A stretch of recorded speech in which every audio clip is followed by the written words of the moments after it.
Hi friends, ഗ്രാമത്തിൻ്റെ പുതിയൊരു വീഡിയോയിലായിട്ട് എല്ലാവർക്കും സ്വാഗതം. നമ്മൾ കഴിഞ്ഞ വീഡിയോയിൽ പലാസോ പാൻറ്റിൻ്റെ കട്ടിംഗ് ആണ് കണ്ടത്. ഈ വീഡിയോയിൽ പലാസോ പാൻറ്റിൻ്റെ സ്റ്റിച്ചിങ് ആണ് കാണാൻ പോകുന്നത്. പാൻറ്റിൻ്റെ ക്രോച്ച് ഭാഗമാണ് ആദ്യം തയ്ക്കേണ്ടത്. അപ്പോൾ പാൻറ്റ് രണ്ട് ക്രോച്ച് ഭാഗങ്ങൾ തമ്മിൽ ചേർത്ത് തയ്ക്കണം.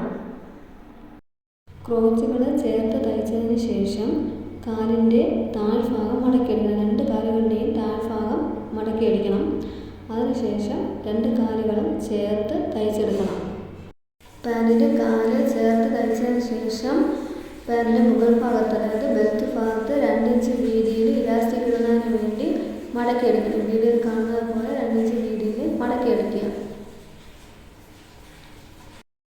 ബെൽറ്റ് ഭാഗം അടിച്ചതിന് ശേഷം അതിൽ ഇലാസ്റ്റിക് ഇട്ട് കൊടുക്കണം. ഇലാസ്റ്റിക് ഇട്ടതിന് ശേഷം ഇലാസ്റ്റിക്കിൻ്റെ രണ്ടറ്റവും തമ്മിൽ കൂട്ടിച്ചേർത്ത് തയ്ക്കണം. തയ്ച്ചതിന് ശേഷം ഇതുപോലെ കറക്റ്റായിട്ട് വലിച്ച് ഇട്ട് കൊടുക്കണം. അപ്പോൾ പലാസോ പാൻറ്റിൻ്റെ സ്റ്റിച്ചിങ് ഇത്രയേ ഉള്ളൂ. Thanks for watching.